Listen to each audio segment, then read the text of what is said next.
That's good. That's good. There's justice somewhere.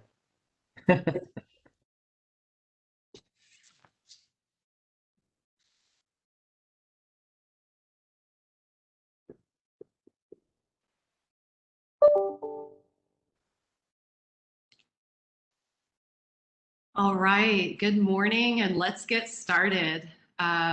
I'm Tasha Davenport, CASBO CEO, and I'm so honored today to be sharing the next hour and a half with our panelists. We have John Gray, who is CEO and President of School Services of California, Mike Fine, CEO of Fiscal Crisis and Management Assistance Team, also known as FICMAT, because we love our acronyms. Sarah Bachez, CASBO's Chief Governmental Relations Officer, and Elizabeth Escoval, Senior Director of Policy and Governance here at CASBO. First, thank you for making yourselves available and spending your time with us. I know following the budget release, you've also had lots of discussions, but you always pick up the phone and make time for CASBO, and I greatly appreciate that. Our session today, as you see, is called the May Revise Revisited, and our intent is to really hone in on the elements and considerations that CBOs and our audience need to be making as we continue to understand the revision and the budget ahead of us. So again, thank you for joining us. Just a few logistics. The link to the presentation is in the Q&A chat. We have disabled chat, excuse me. We've disabled chat, and we're running from the Q&A today in terms of questions being answered. I'll be moderating those questions at the end of this session. So if you have a question for a particular speaker or presenter, please identify who you would like us to direct that at. Otherwise, we'll ask the full array of talent that we have here. The sessions are being recorded, and within 24 to 48 hours, as soon as that turns around for us technically, we will be posting that on the new CASBO website. If you haven't seen it, go take a look, casbo.org, and that will be under sources and services. So with no further delay, I am going to turn it over to John Gray, who's doing the overview of the 2021-22 May revision. Thanks, John. Well, thank you, Tasha, and good morning, everybody. I'm going to talk a little bit about the overview, but also how we think about it. By now, you've probably read the May revised proposal. Maybe you've gone to a workshop. So I'm not going to go into all the details of just rehashing a May revised workshop. So I'm going to talk to you how we are thinking about things as of the May revise.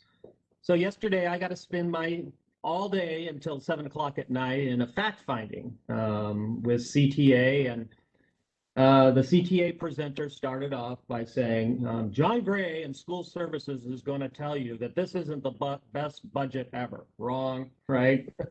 They're going to tell you that there's some risk in this budget. They're going to tell you that in the out years, you should be cautious. But I'm here to tell you that's not the case. And when it was my turn to present, it was like, I can't add anything to that. He said it exactly right? That's how I would have presented it.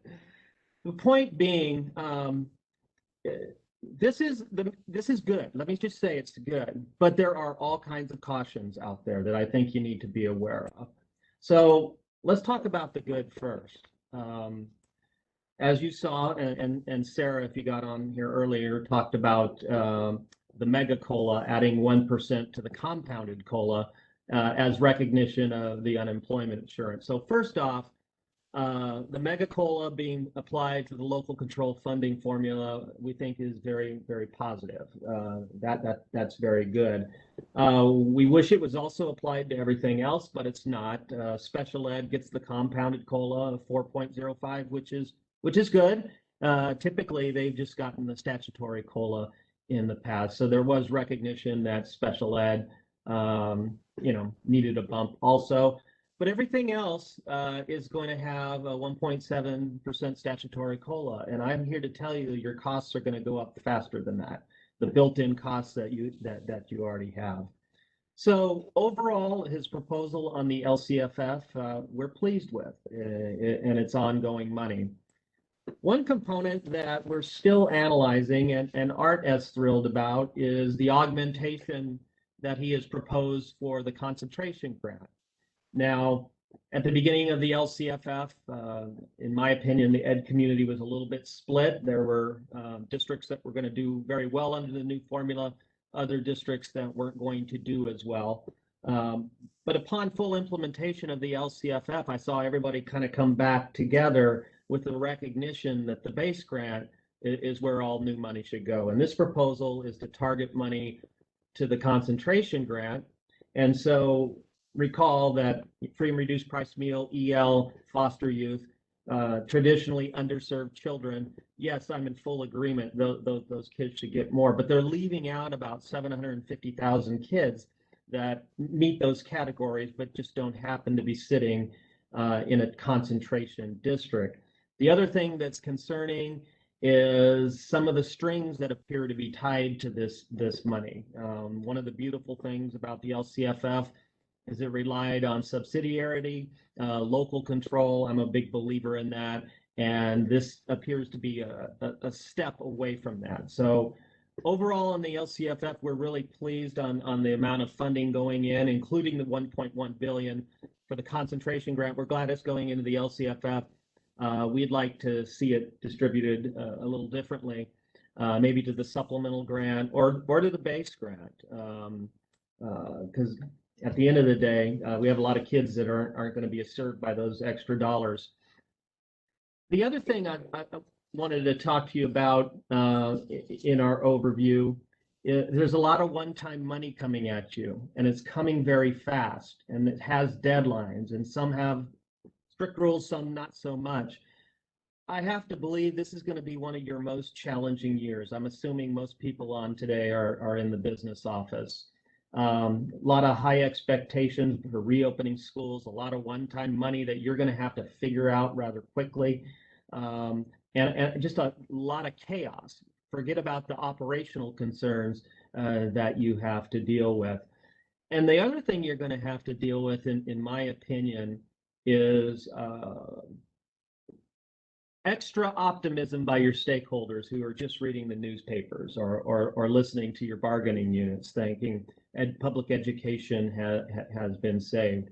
And, you know, as Sarah talked about, that 1% is good on the COLA, but, you know, the unemployment insurance is going up. STIRS and PERS are also going up. And don't forget the hold harmless goes away in 22-23. That is going to be a significant emotional event for a lot of districts. And so all that one-time money that you're getting, hurry up and spend it, right? Hurry up, it's all green dollars. Don't let it get built into your ongoing operations. I'm going to let Mike talk about multi-year projections and the approach you should take. So while we're pleased overall, we have to say we're pleased, right? A lot of money coming in. We do have concerns, and one of the concerns is about the risk to the budget. How strong is this budget? We went many years with Governor Brown, who could have been a school district CBO, in my opinion, in how he approached managing the budget. Very, very little risk. I think this budget has a lot of risk. I'll say a lot. A lot of it's built on the assumption that our stock market continues to perform really, really well. And as you know, in California, we're relying on our wealthiest taxpayers to fund the lion's share of our personal income tax. And I'm not saying their forecast is wrong, but it has to come true, right? And so what are some of the things out there that are concerning me or concerning us at School Services? The biggest enemy of the stock market is inflation, right? Inflation's caused when there's a lot of money in the system and not enough goods to buy. And at our workshop, we shared with you some of the figures. One chart that I showed you was wrong 2 minutes after I showed you because it went up more. I showed the median price home in the state of California has gone up 31% during the pandemic. Well, April numbers just came in and it's gone up 40%. And so housing continues to rise, the cost of gasoline, the cost of goods and services, and that's an enemy of the stock market. And so, Michelle, if I could share my screen, I want to give you a good graphic on inflation. So, yes, yes, you can share your screen. Okay, thank you. All right. Oops.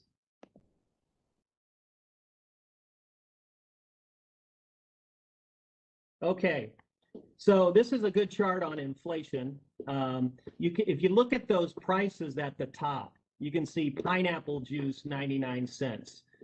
This is where they sell Dole Whip at Disneyland, and the price of pineapple juice has gone up by over 232%.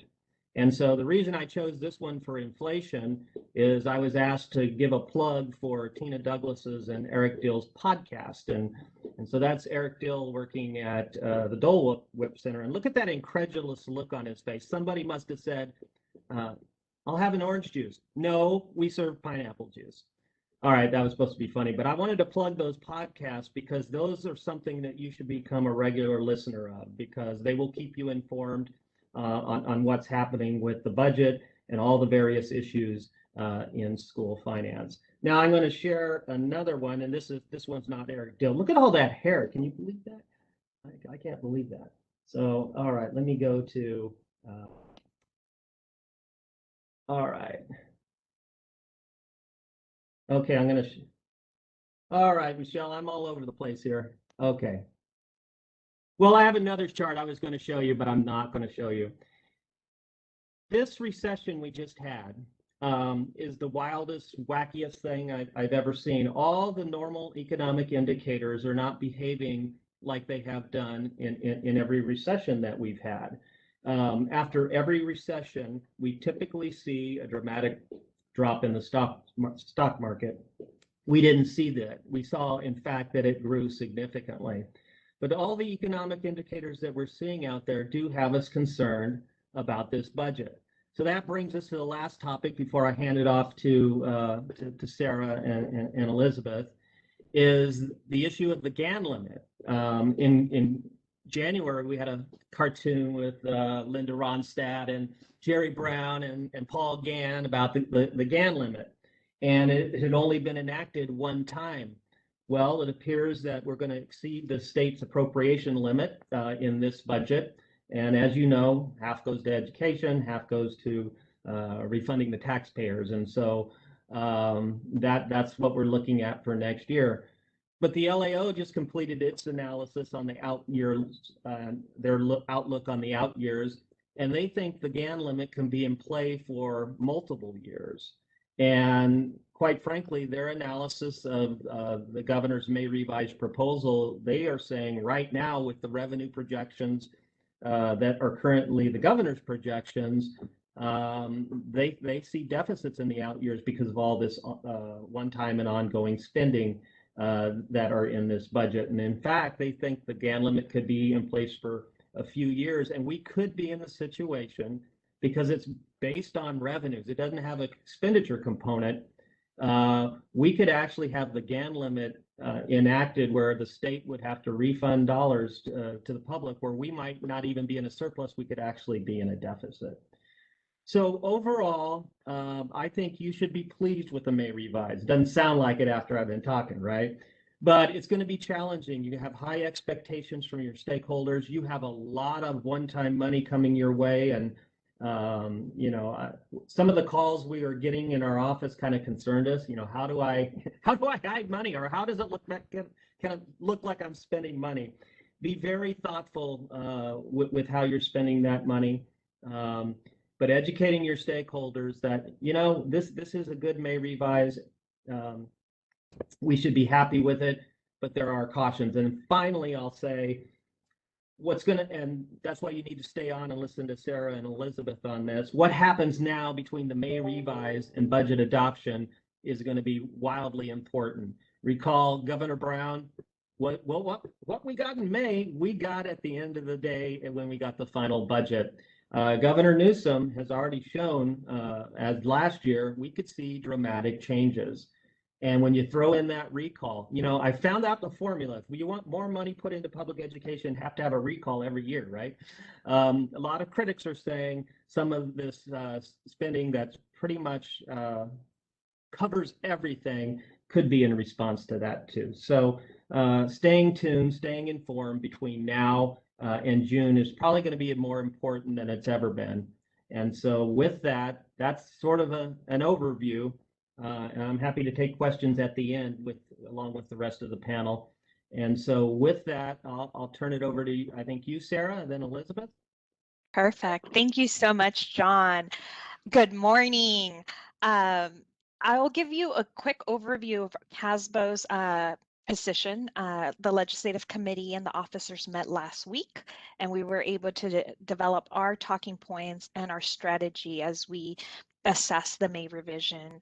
As John indicated, this is a great budget. It's something I had not witnessed, and I've been in education policy. I began before the Great Recession started, and I was told you only work for 8 months out of the year, and then legislative staff goes on break in August. And that was not true for the 5 years of the Great Recession, when we were doing difficult mid-year reductions and budget cuts. I'll have Elizabeth give you the components on special education, child nutrition. That's part of our CASBO platform. But our overall premise, as we provided feedback on Saturday to the legislative offices and the administration, and as we found out today, the Senate subcommittee number 1 on education finance is closing out their proposals on how they're going to see the Proposition 98 package. The Assembly is going to be scheduled to have their hearing to deliberate and take action tomorrow. So I'll have Elizabeth give you a preview of what's in the Senate plan. But overview, the overall structure that we used when assessing the May revision was, we still need to focus on building a strong foundation that's stable, predictable, and dedicates investments to opportunities that meet the needs of our students. And so that was the lenses that the Legislative Committee and the officers utilized when we went through a series of categoricals in determining how did we want to see this additional resources directed or redirected. And we began with budget resiliency, that the legislature and the administration has a golden opportunity to right a lot of wrongs because we did not know what was taking effect over the last year and a half because of the pandemic. And we began with the budget deferrals that in the May revision, the administration is still proposing to hold over $2.6 billion in deferrals. And we understand that their rationale is school districts have figured it out. You have already budgeted for deferrals. It's only a 1-month delay from June 2022 to July 2022. It's only a few weeks. However, it's the principle that if we are to have a stable funding source, that if we are to this appropriately to education, that we truly do what's right and take care of that credit card. Don't let it hang over you, state of California. Make do given that you have the additional resources.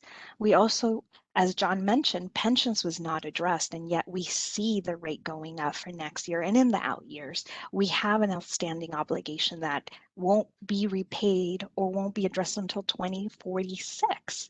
So if we are to develop some sort of consistency, we need to start making those incremental growth and changes now to stabilize the system.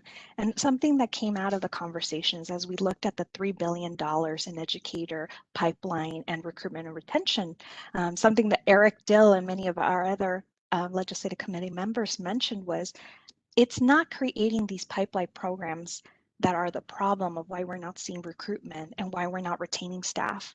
It's the high levels of uncertainty. It's the huge valleys that go up and then fall down so rapidly that then send shivers down everyone who wants to consider entering the education profession. That is it stable? Will I receive a pink slip next year? Is this a career that I can go through and know that I will have my job in 2 years from now? And because of the high levels of fiscal uncertainty, we know that folks make certain decisions because they don't know if they will have a job at the end of the day. Are we dependable?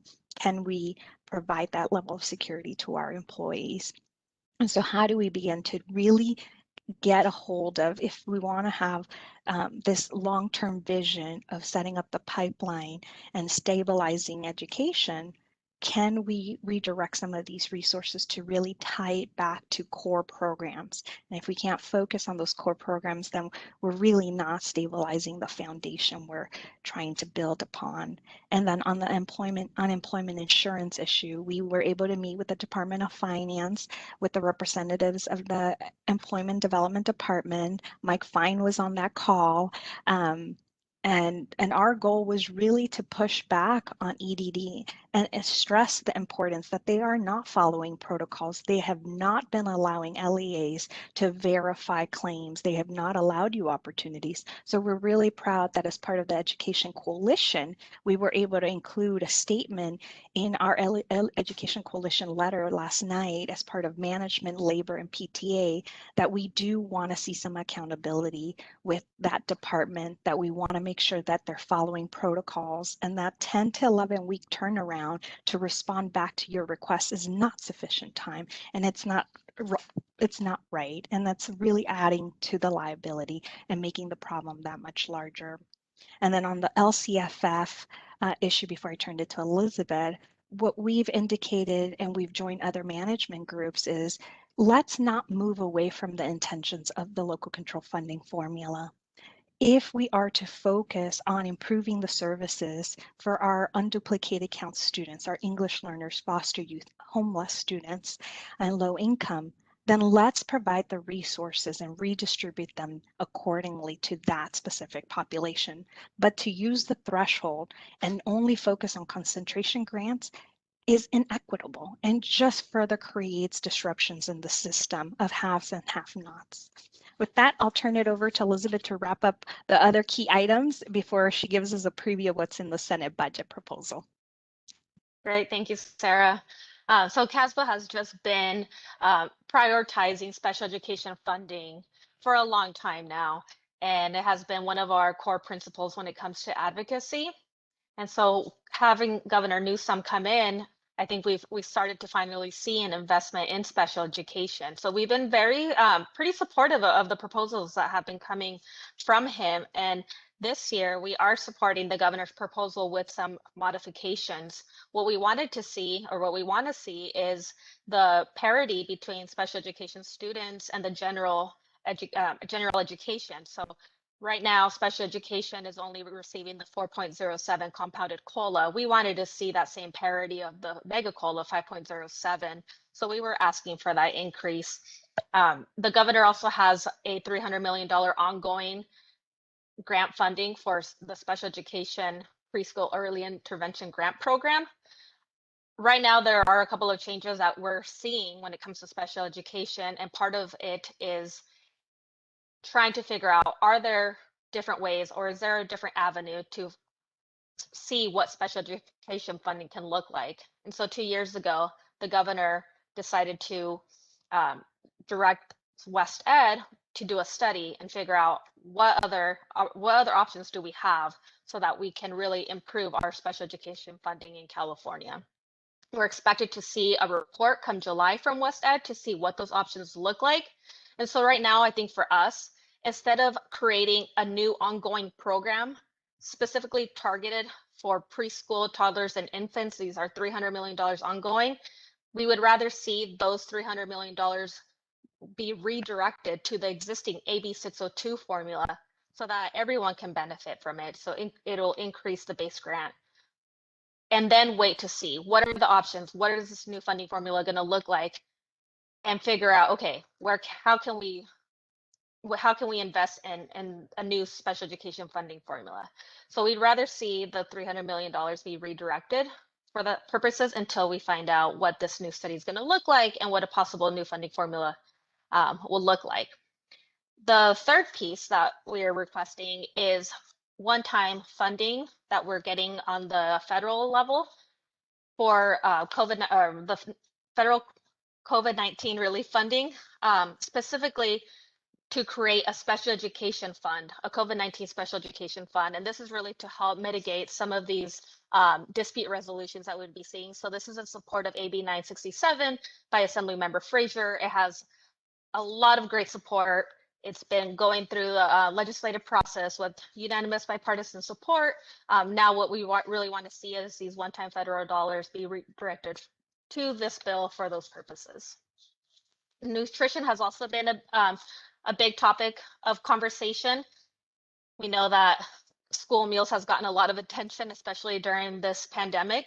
And we really do appreciate seeing the governor being able to increase the state reimbursement rate for school meals by 25 cents. And the goal of this is to really allow those LEAs that are eligible to participate in CEP, the Community Eligibility Program, and the Provision 2 program, and really encourage them to participate in these nutritional federal program meals to draw down as many federal dollars as possible.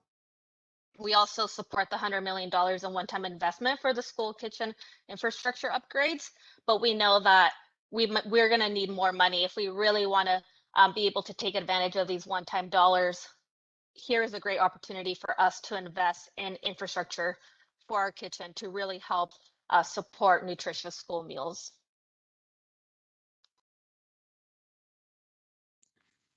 And then, as we saw today, the Senate began its process at 10 in the morning. And just quick highlights, and then I'll turn it over to you, Elizabeth, that what we started seeing is on the LCF side, the Senate has agreed that instead of putting $1.1 billion into the concentration grant, they will redirect it to increase the percentage that from supplemental grant from 20% to 23.3%. So spreading the $1.1 billion through the supplemental grant instead of the concentration grant. And they went ahead and rejected a few categoricals, I think, to free up then their priorities. And one just that you just mentioned on child nutrition, they went ahead and rejected the in-person health and safety grant of $2 billion and the target intervention block grant of $223.2 million to free those up. And they made then some changes. Do you want to talk about the TK changes and the child nutrition changes? I don't know if you can. On the TK side, one thing that we mentioned, Elizabeth? Sorry, I don't know why I wasn't turning on. Sorry about that. No, for the TK transition, so we know that this was a big investment that we saw in the May revision. And so the Senate proposal is looking to adopt this, but with some few changes. One of the big changes that we see is an extension of implementation by 1 year. So they really want to be able to move this from, or implement this from 2024-25 to 25-26. They also want to require full day instructional minutes, as well as require 1 to 10 staff to student ratio. They also want to allow for parent choice for entering or retaining children in the state preschool program. So we do see a big alignment, support, approval of what we saw in the May revision with some minor modifications. And then on the expanded learning time, what the Senate is then proposing to do in their plan is provide the $1 billion in ongoing Proposition 98 with $1.5 billion in federal funds, again, basing that on a duplicated student enrollment in grades K through 6, and providing a minimum amount for every LEA of $50,000. Something that we kept mentioning is that as we saw funds being rolled out on AB 86, small school districts, because of their economies of scale and the sizes of their school sites, they may not have enough students when generating per ADA. So having these minimums acknowledges something that we have been advocating of making sure that we ensure that at least the money is sufficient to cover some of the costs. And instead of phasing that proposal of $2 billion over 5 years. The Senate is saying, no, you could do expanded learning over a 3-year period. And on the teacher effectiveness programs, one thing that CASBO has relayed to the legislature and the administration is let's focus on effective programs. Let's focus on really building out the pipeline on programs that have demonstrated to be successful in cultivating and recruiting and retaining staff. And so there's various changes that they're also proposing on the amount and scaling it down to then redirect it. And on child nutrition, I don't know if you want to mention that amount, because the Senate has completely changed that amount instead of $150 million from the governor's proposal. So this is, again, I think this recommendation that's coming from the center, what they're wanting to adopt is an increase of, instead of the $100 million to provide training for school service workers, they're increasing that to $200 million. And so I think this really shows the Senate trying to prioritize nutrition. And I know that we have talked about this in before, and then as part of the podcast that we did last Friday, is SB 364, which would have, by Senator Skinner, who's the chair of the Senate Budget Committee, she wanted to try to require all LEAs to provide 2 free school meals, essentially implementing a universal meal program. When we saw the May revision with limited funding of $100 million ongoing to increase the state reimbursement rate, we knew that that was not going to be enough to cover or support the appropriation that her bill would have required. And that bill, I think due to those purposes, stalled in the Senate Appropriations Committee. So it was held. It will not be moving forward this year. It is considered a 2-year bill.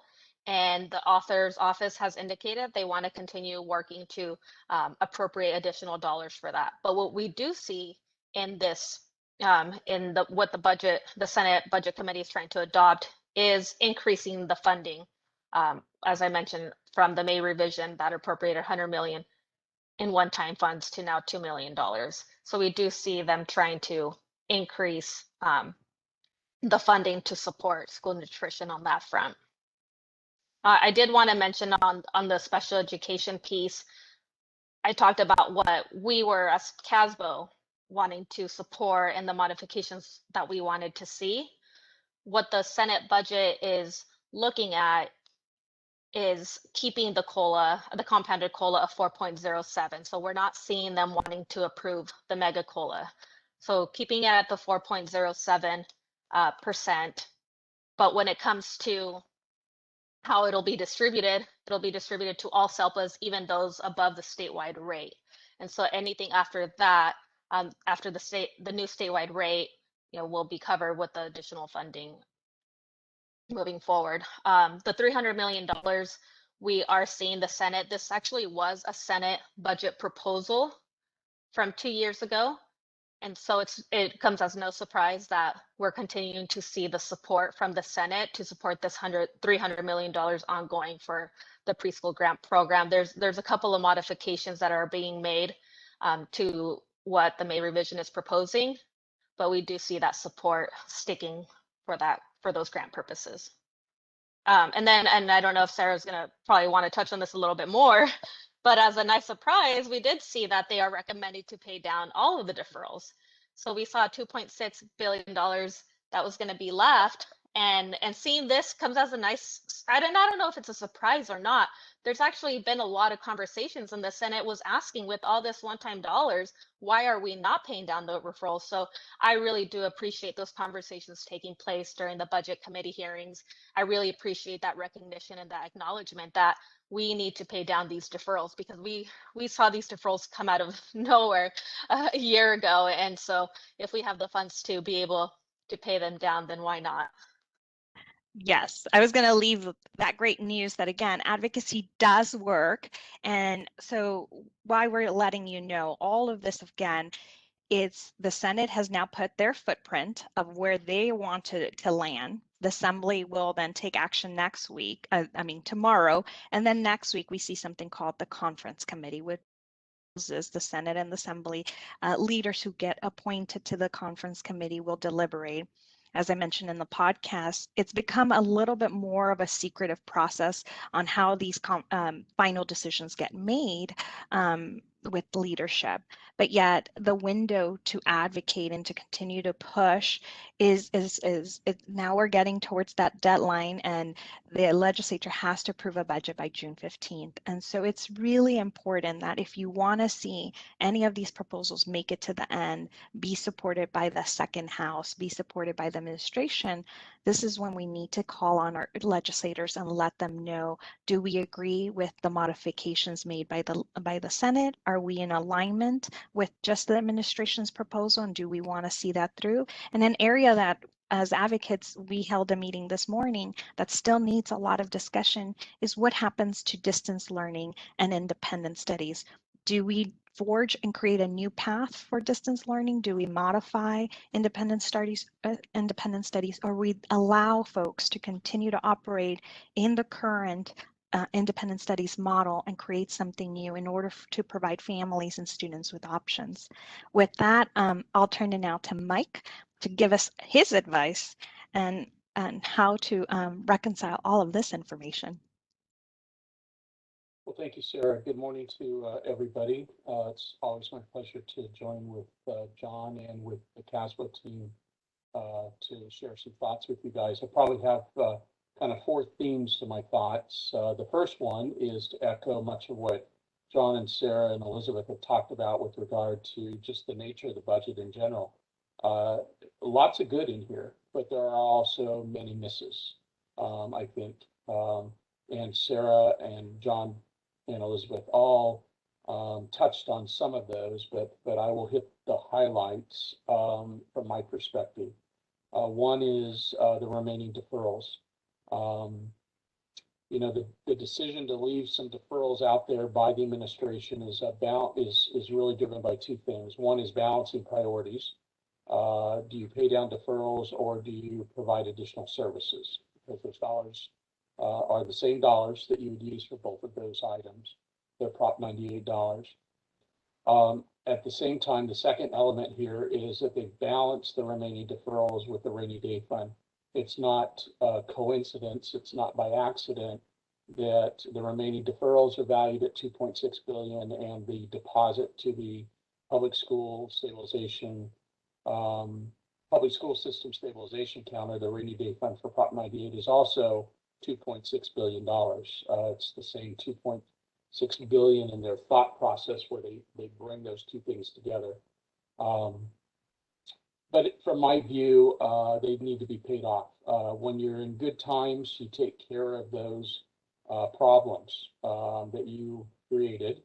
Those tools that you pulled out of the tool chest during the bad times, you clean them up, you repair them, you replenish the tool chest in times that are more positive, such as this proposed budget. And so I think certainly one of the priorities should be to pay off those deferrals. I'm glad to hear, and not unexpected to hear that that's where the Senate's at. They've been very clear that that's a priority for them. The other big topic out there is the assistance with the employer pension contributions that reset starting in 22-23. Actually, you're going to feel the pinch here of July 1 because we've got STRS off taking full advantage of their newfound legal. I got to find some way of putting this in a positive sense here and talk at STRS at the same time. But with their newfound authority to raise the rate up to 1%, yeah, I'm trying to be careful because at some point I'm expecting STRS to send to my household a monthly check.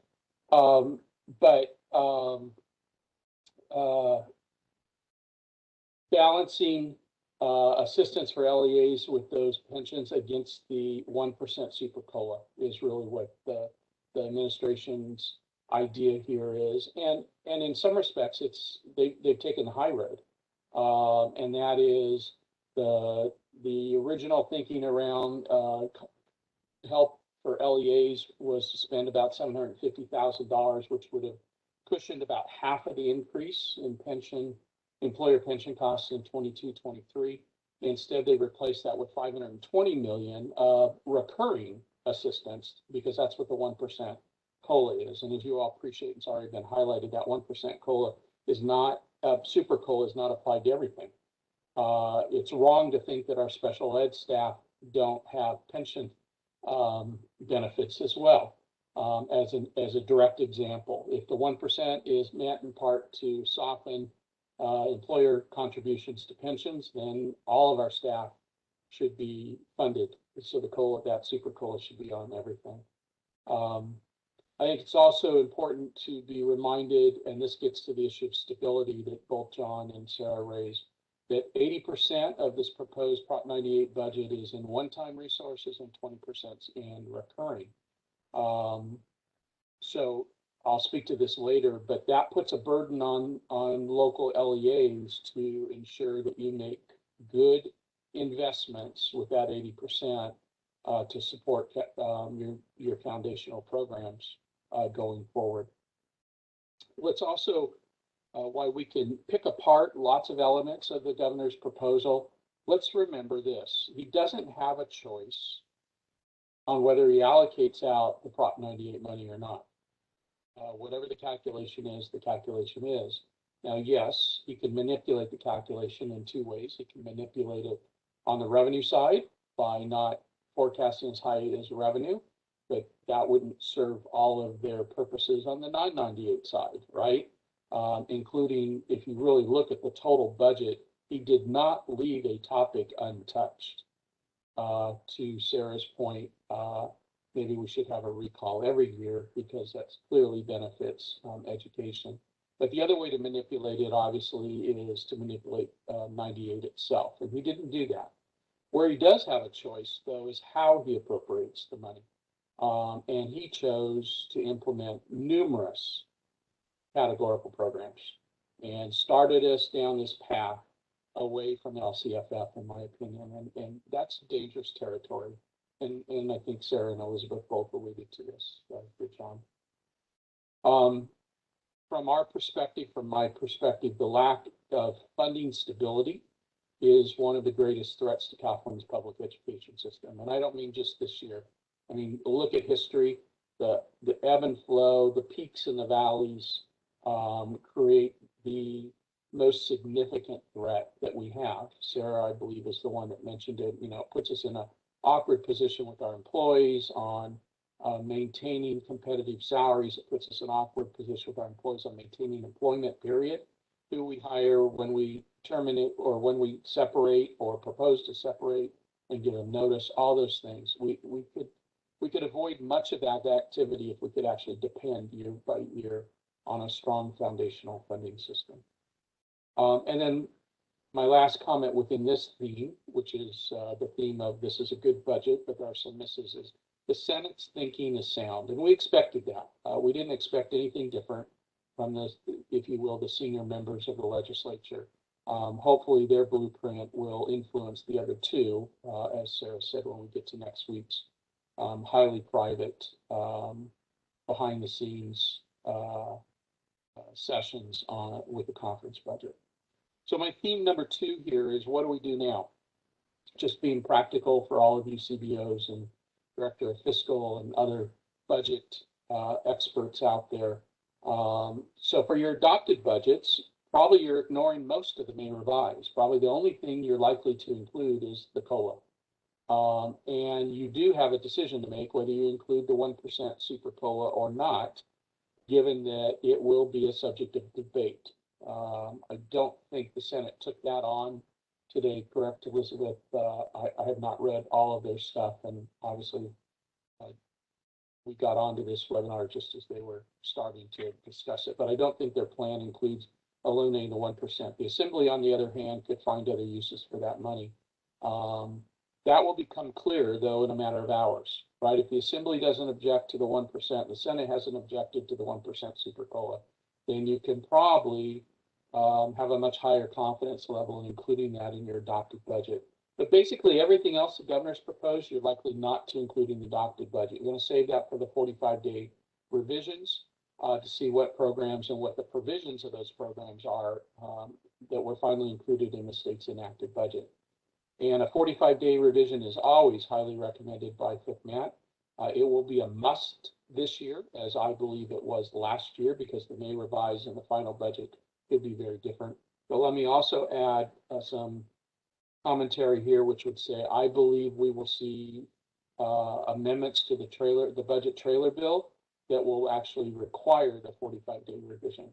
So all of you planning vacation, as soon as you submit your budget that first week of July, you should cancel your reservations now and see what you can recoup in refunds, because you're going to be redoing your budget in the first 45 days of the fiscal year, in my opinion. We'll see if that language comes about. The inclusion of Super Cola or any new program, as I was just alluding to, is really your local call. But when you make that decision, you've got to weigh that regard to your own risks. What are your levels of reserve? What's your board's tolerance for big changes? Those kinds of things. Where are you in collective bargaining right now? Right, including it or excluding it probably is, you need to give some consideration to where you're at in the discussion at the table. I certainly wouldn't be committing, and John can chime in here, I certainly wouldn't be committing to terms with your labor partners until you know what's in the active budget. You're literally only a couple of weeks from that, knowing that, and it may become very clear tomorrow. Once by tomorrow, we'll have all three parties' budget proposals. We'll see where there's difference. We'll see where there's similarities, and that should be able to guide you significantly. Local stability is obviously important. You all know that. That's my third theme. If you're one of the 130 to 150 districts with reserves greater than 10%, then consider committing your reserves this spring, following GASB 54 and your local board policies on fund balance. Don't wait until next June when the trigger happens. We feel certain the trigger will happen, in fact, little doubt, and there's no interest in changing the law in this regard, especially when you exempt the basic aids, you exempt the smalls, and you really get down to only those districts with greater than 10%. And that's why I say the 130 to 150. So out of 1,100 districts, we're talking about 10% of the districts basically may be subject to this. And so Sacramento doesn't see this as a big deal. Obviously, it's a much bigger deal at the local level. One of the ways, obviously, you have to avoid the reserve cap is to commit your funds. Some of you know exactly where your board stands on that issue. Some of you don't know where your board stands on that issue, if a resolution would be put in front of them. That's why, in part, I recommend you do that now. Commit those funds by June 30th, follow GASB 54. You can always change them. They're not set in stone, but do it now so that you know whether your boards are willing to go down that path or not. Because if they're not willing to go down that path, then you've got to look at your other limited opportunities to avoid the impact of the reserve cap. Keep your eye on the ball, or more specifically, the recurring multi-year revenue and expenditure details. And you all know this. This isn't news to you. Certainly wouldn't be. I wouldn't be on a session like this without reminding you of the importance of the NYP, of your multi-year financial plan. But that's where you do it. And to go, that's how you keep your eye on the ball. So keeping that up, whether you use an Excel spreadsheet, some other software, you use FICMAT's Projection Pro, doesn't really matter. But you've got to keep your MYP updated. You've got to have it reflective of the most accurate information, the most accurate data, and you need to share it. It's not just a tool for the CBO. You should be taking those updates and discussing at cabinet, and you should be taking those updates and discussing it with your governance group. Our recommendation for this spring for your adopted budget is to prepare 2 NYPs. The first one should reflect your commitments, including the known one-time COVID relief funds, the ESSER 2, the ESSER 3, all those resources. That's the one that will be part of your adopted budget, because I assume you are building your budget around those resources. The second one should remove all those one-time resources and focus on the structural elements of your revenues and expenditures, so that you and your governance team have a clear picture of what lies ahead. One of the biggest challenges, and I'll cover that in just a second, is your obligation to smooth some of these peaks and valleys out over next year and the following couple of years. And that brings me to the challenges. What are the challenges that I see ahead? I think you all recognize these. So again, I'm not going to be saying anything here that's news to you, but just bringing it to the forefront in your thought process. Ensure good investments with one-time funds that allow you to make use of the funds to serve student academic and social emotional needs well past the expenditure period. The pandemic, the impacts of the pandemic are not going to go away just because we hit a deadline, a federal or state deadline to expend the funds. The reality is that those impacts are going to be with our kids and with our staffs, frankly, for a long period of time. You've got to figure out how to stretch those dollars, right? An example of stretching dollars would be use some of the one-time funds maybe to do some early retirement of debt that the general fund is supporting, COPS, bands. I'll give you an example of this, not dealing with COPS or bands, but we have some districts out there that still have balances on their state emergency appropriations.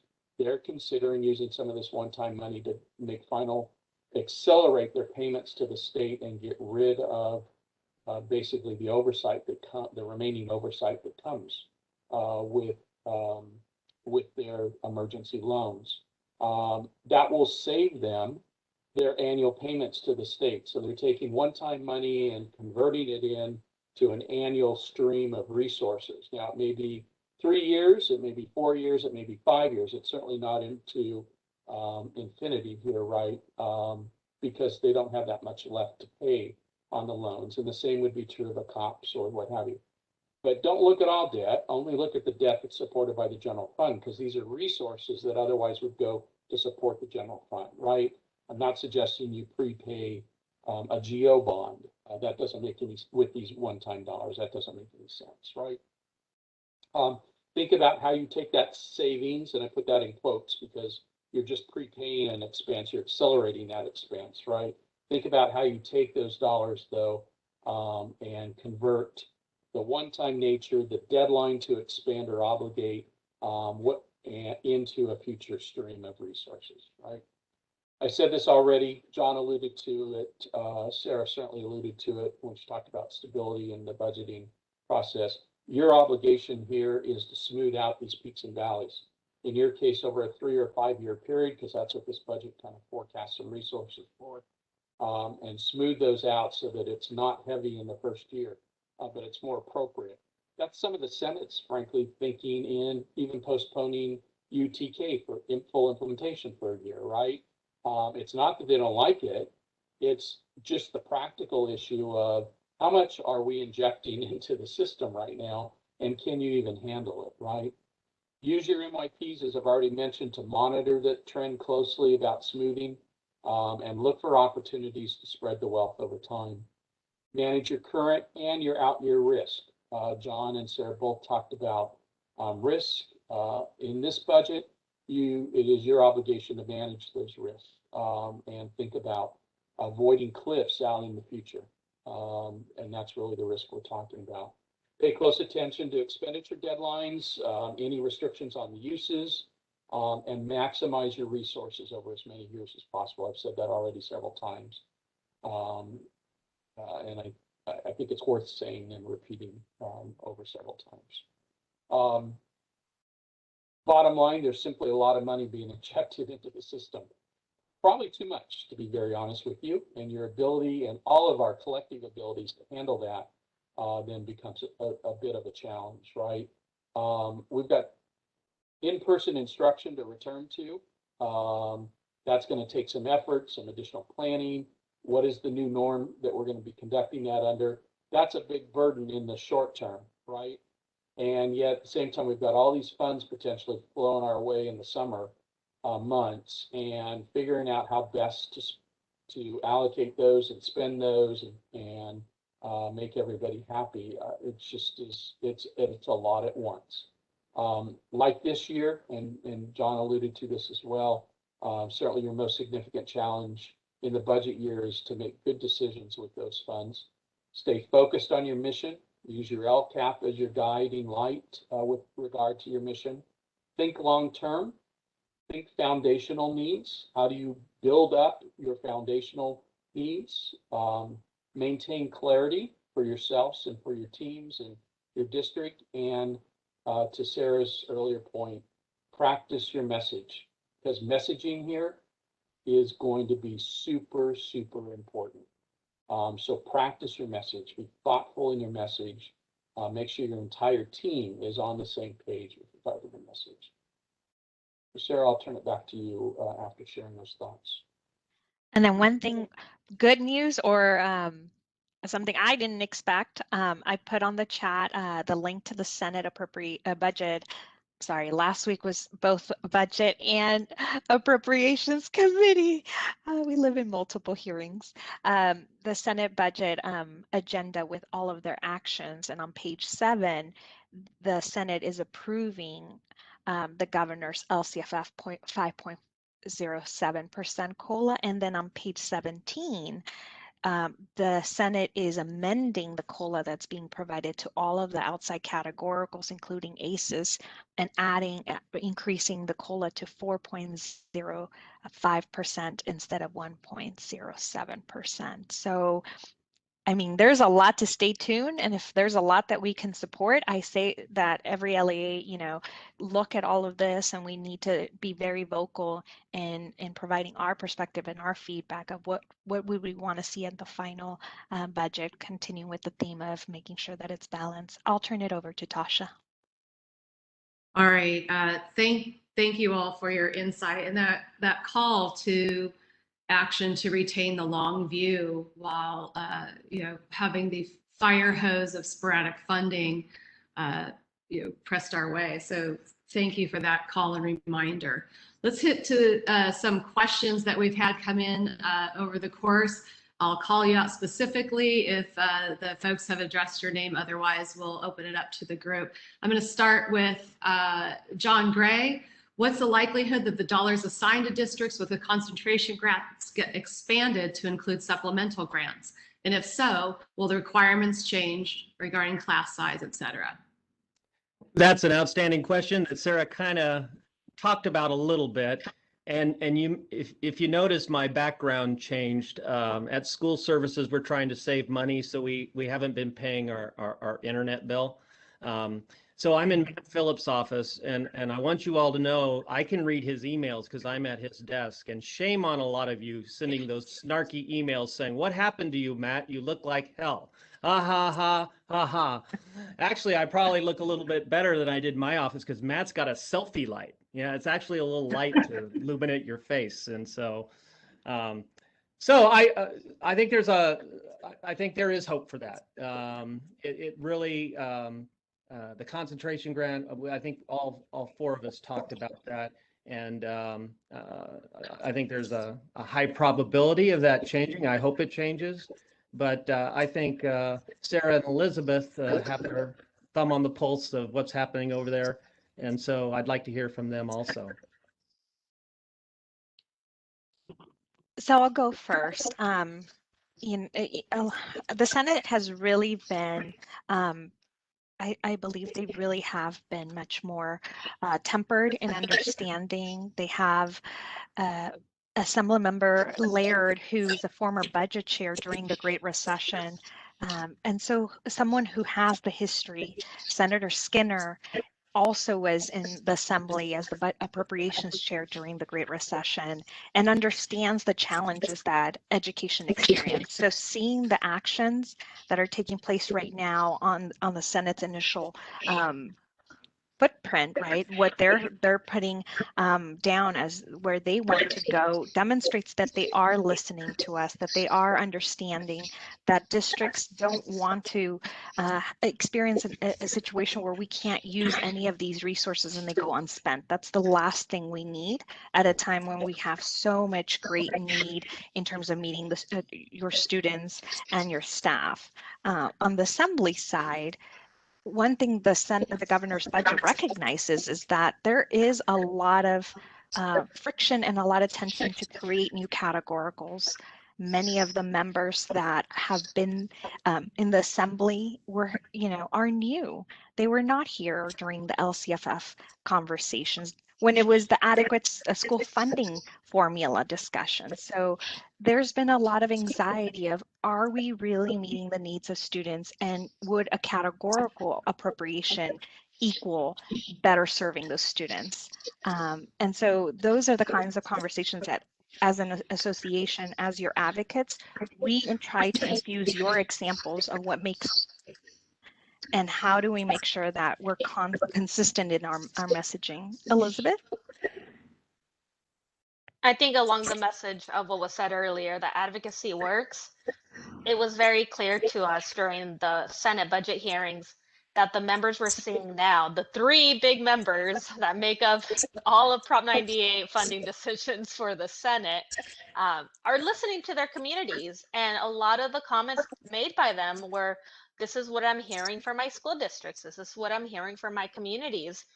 And I think that that played an instrumental role in the actions that we're seeing now, specifically pertaining to the extension of the funding for these programs, which is a big topic of conversation that we've been having. Is there is so much money. We don't need to try to spend it all in 1, 2, or 3 years. Let's be smart about how we're going to use these one-time dollars that we're receiving, and I think that that was made very clear in the actions that we're seeing in the budget document. So advocacy is working. The senators in that subcommittee are hearing you loud and clear. So please continue to communicate them. This is their first year being in this position, and it gives me a lot of hope for what the years to come are going to be with them. Thank you. Next question. Will an advocacy group take up the negative pattern of additions to the MBG for new mandates being significantly reduced from the recommendation amount? They're essentially underfunding these mandates, yet LEAs are required to perform the mandate because they are accepting the MBG. Well, go ahead, Mike.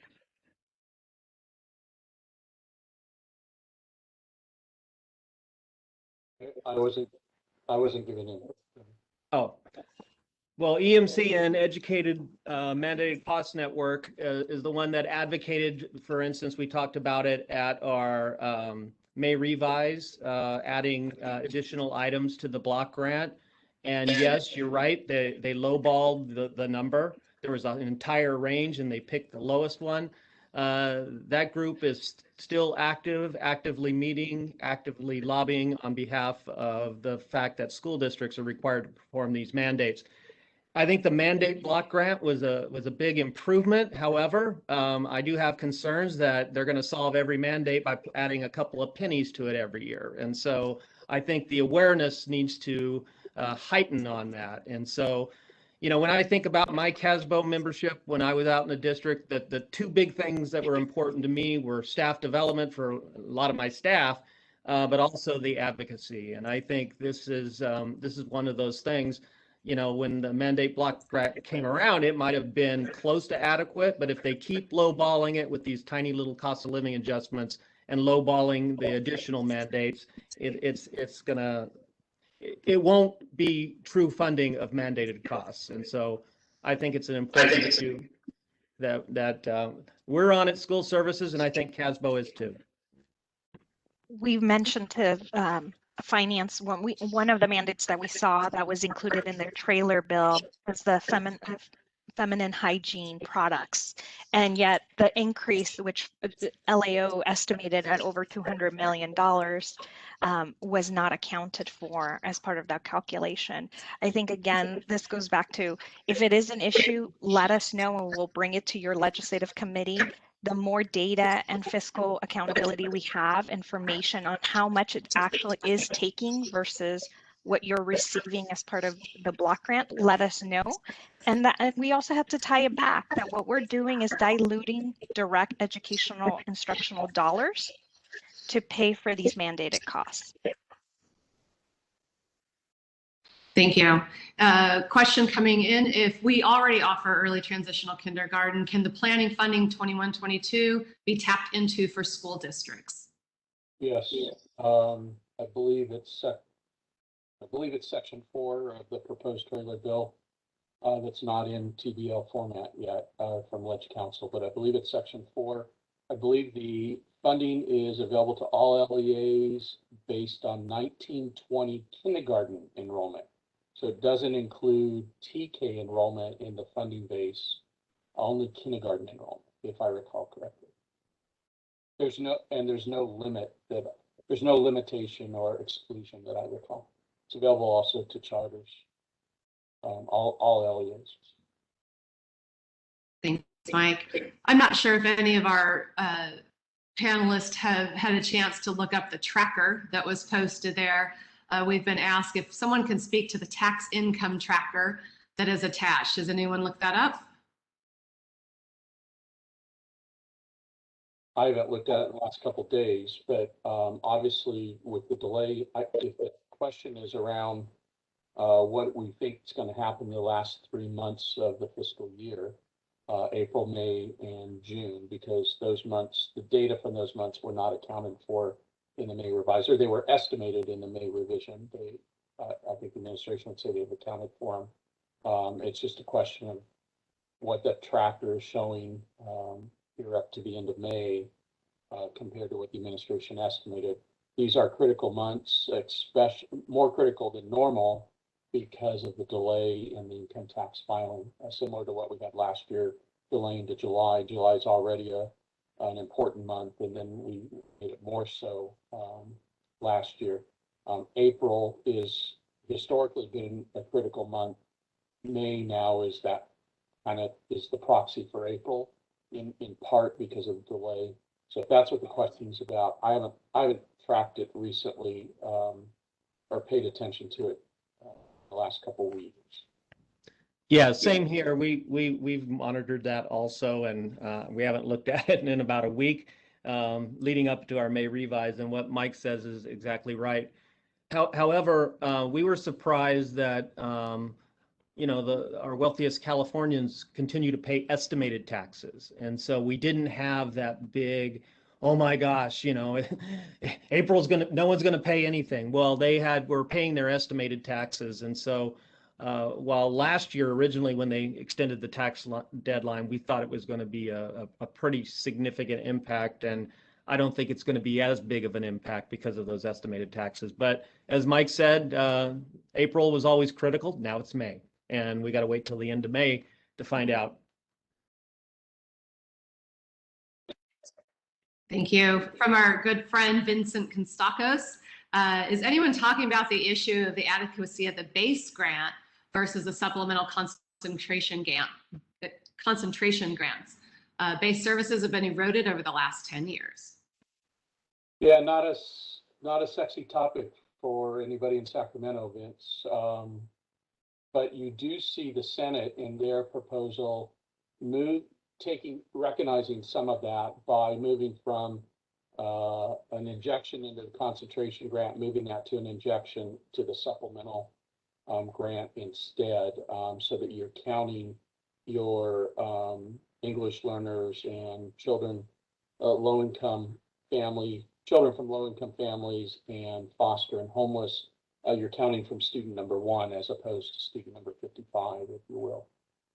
But yeah, the base grant is obviously influenced by the Super COLA, and the legislature, I think, and the administration would both say that that's what they intend. That's how they intend to influence it. But there just hasn't been traction over the issue of predominantly base-only funded districts and the hardship that the model creates for them or has created for them over time because of higher investments in growth in the other 2 components of the grant. There are districts that predominantly are base funded that frankly have done everything in their power to remain fiscally solvent, and yet they are threatened and they're districts that would never be on a risk list otherwise. They're generally well-managed districts. Many are even high wealth districts, but they are at risk because of the lack of investment in the base grant. Yeah, and I think that's an important question, Vince, because I think we're all better served if we have some of our more affluent communities having their children in public education instead of a private school. Those are the communities where the parents have alternatives. And my observation is that they become some of the fiercest public education advocates, and they have sway, right? Just because they've got more connections, let's say, than the rest of us. And so there's a good example of that in Montecito. It's a basic aid district, and it's public education. And the parents there are wildly surprised when they take their kids out of private school, put them in the Montecito public school, and say, "Wow, what a difference! What a much better education my children are getting." So, you know, I think we do have an interest in keeping those districts that don't have large concentrations of or a large percentage of UPP in our system. And if we cut the base, or if we let the base grant starve a lot, we're going to start losing kids and parents from those communities that are on our side right now. And then for CASBO, it is something that we constantly mention as part of our overall framework when we discuss anything LCFF related, that again, we go back to what was the intentions and what is the purpose of the base grant: to cover the core costs, the foundation, and then we scale up based on specific students in redirecting resources that get at more critical issues and more critical supports that are necessary to close the achievement gaps for those particular students that draw down supplemental concentration grant. However, we've moved away, and I appreciate the efforts. We work very well with our equity coalition partners. One of our members actually mentioned we are an equity coalition member. We supported the intentions and the framework of LCFF. So to not say organizations like ours are also under that banner of equity is not being honest, that we are here to make sure that every student has every resource so that they could be the best that they can be. And unfortunately, we go back to how do we educate and how are you engaging with? We just got a new assembly member this week in California region. We have we had turnover because people have been appointed by the governor to be the new attorney general, the new secretary of state. So we have people who are no longer in the legislature. So new blood is coming into the system. We educating these statewide elected officials to understand that when we look at all of this, all of those 25 categoricals do nothing to address the core needs of every student, right? And that how we draw down resources to pay for pensions, mandated costs, benefits, and healthcare, which is on the rise, is covered through this purpose, that we really don't want to leak into using supplemental concentration grants to cover purposes, but that's what we've been left with. And so when we communicate with our equity groups in discussions of modifying the LCFF formula, modifying the accountability portion, I think it's on us as well. As Mike mentioned, when you're engaging, and John mentioned, when you're having those conversations with your own stakeholders, of letting them know that what we're unfortunately seeing and doing is an erosion to the system. And so how do we address what's core, which is your base grant? Make sure that as you supplement, that generally stays in supplement instead of supplant. But we need to engage in those conversations, and they need to be ongoing because the turnover in Sacramento is that much higher. We also, on this topic, whether it's base grant or supplemental, you have to remember that the research we looked at a decade ago in creating LCFF actually shows a much higher percentage in supplemental than the legislature adopted. If I recall the research, it is in the 35% range, not the 20% range for supplemental, for that middle tier, if you will. That would make a big difference in supplementing, if you will, the base grant, because supplemental looks at all kids, not just the concentration elements. But I don't see that changing certainly not in the near term.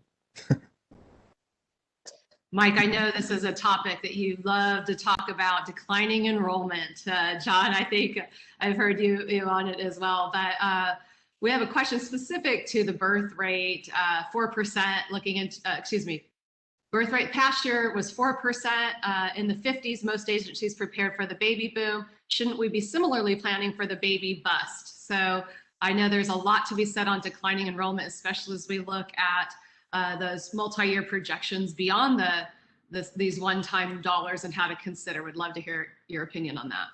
Yeah, there's probably only one person out there that remembers anything from the 50s in the school business world. So this is a limited source of this question if they're citing the 1950s. And it's not Vince, despite what everybody would think. I know, that's who I would have guessed. No, but Vince was in the Army, playing with the Army boys at the time. That's the importance of your NYP. That's the importance of part of our message about keeping your eye on the ball. You can't let all this one-time resources cloud what's really going on structurally in your district. And so taking a thorough look at your enrollment projections, it will be really important to spend a lot of time this fall on enrollment analysis, because you need to understand and finally answer the question where the significant drops during the pandemic, did those kids return or did they not return? And so was it a one-time drop and you're going to recover? And when for those of you that recover, did you recover at TK? Did you recover at K, or did you recover at grade one, right? Because we lost a lot of TK and K kids this past year, our youngest kids. The unknown question is when they come back to us this fall, and I believe many will come back, what grade level do they come back? Because that's going to influence your cohort progression, right? And the grade spans are important. So, Don, you're 100% right in focusing on this. 60+% of our districts across the state are declining. Most of our largest districts have fairly significant declines, a couple exceptions to those. The declines vary very widely across the state, from county to county or region to region.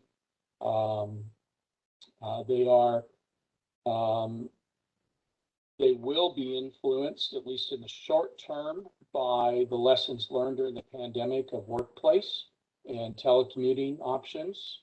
That may push more folks inland in some cases because they don't have to live in that metropolitan area, because they're only going into the office once a week or not going to the office at all any longer. All those things are going to influence. So carving out some really dedicated time to look at your enrollment details. The devil is absolutely in the details, but carving that time out this fall, I think, is critical. And updating and keeping it updated in your NYP is critical. And this is where the NYP, 3 years is insufficient. And if you're using Projection Pro, those of you that use it, you can go out 5 years, and you can do multiple projections and be working with multiple projections at once. Enrollment is one of those variables you're going to have to get a handle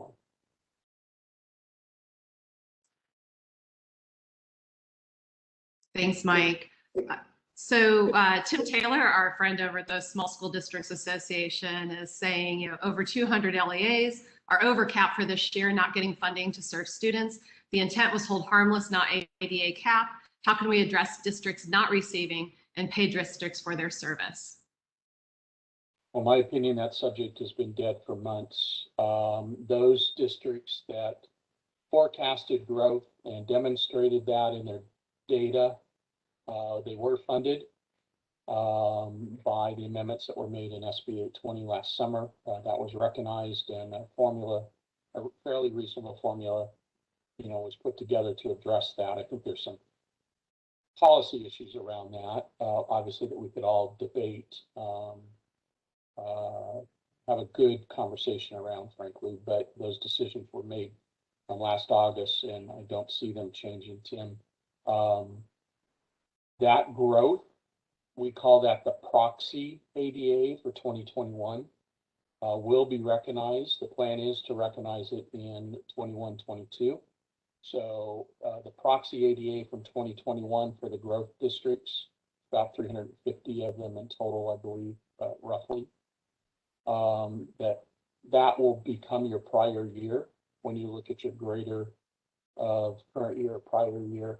For everybody else, you get that extra year. You get the benefit of the extra year the whole time else because your prior year will be 19-20. Any predictions on school bonds 2022?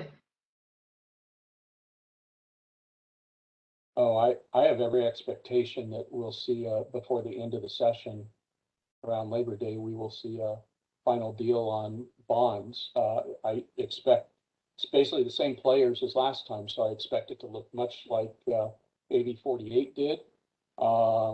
Maybe some debate between the K-14 world and the higher ed and fine tuning of the amounts between the split, but I certainly expect to see the governor sign one of the bills.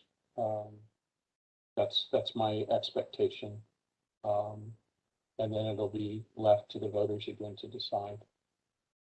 And AB 75, as it was amended coming out of Assembly Appropriations Committee last week, will now be a $12 billion school bond, K through 14. It does not include the higher ed. However, SB 22 on the Senate side does include UC and CSU. And that was a point of contention last year that in the end was included in the final AB 4, 2 years ago, AB 48. So I agree with Mike that we should see it on a ballot. I think it will be on all of us to continue to support and to educate our constituents, our communities, and families on the importance of having the state continue its historical partnership in providing the resources for facilities, given that Proposition 98 does not cover that side of our responsibility of providing educational systems and structures. You don't use Proposition 98 for your facilities needs. And so at a time when we're being asked to expand TK to ensure that you have all your ventilation and energy efficiencies, that all requires that partnership and making sure that the state continues to commit those dollars. We'll keep our fingers crossed and making sure that we're trying to make sure we don't get Proposition 13 for facilities bond number again. That's kind of important. We have a question regarding special ed preschool funding that our SELPA charges 7.5% indirect costs and self-administered funds. So sending this money to SELPAs will cost districts to lose a certain percent off the top. Can we advocate to send this directly to school districts? Well, you can. I don't think they're ready to abandon the SELPA model quite yet. So the other thing is, every time people complain about, I almost said something else, complain about SELPAs, I remind you that if you're a member of a SELPA, you are part of the governance of the SELPA. So speak up at those governance meetings, make sure you attend them all. I deal with some districts that do a lot of complaining about their SELPAs, and then when I look at the SELPA meeting minutes, those districts are never in attendance. So, and I realize that may not be you, but you are the governance, you are one of the elements of the governance of the SELPA. So if you don't like their rates, if you don't like the service they're providing to you, then change it. I have a question back to that unemployment insurance. How do community funded districts get any assistance? Well, not only the unemployment, but the pension issues and so on. That is a group, it's a great question, great observation. You know, when we talk about the super COLA being on a recurring basis, maybe being a better deal over time than some one-time resources to directly target the unemployment or the pension, the employer pension contributions, you're 100% right. Our community funded districts benefit from one model and not from the other. And there's no question about that. I realize this is not uniform, but assessed valuation has been growing fairly significantly across the state. So as a community funded district, and I realize there's some exceptions to this, generally speaking, are growing at a rate equal to the COLA, if not higher. And so keep that in mind, and work with your assessor or your auditor controller to kind of nail down those numbers. The other thing related to the ongoing COLA versus direct assistance on pensions specifically, I didn't mention this in my earlier comments, but it is important to note. The funding source is important.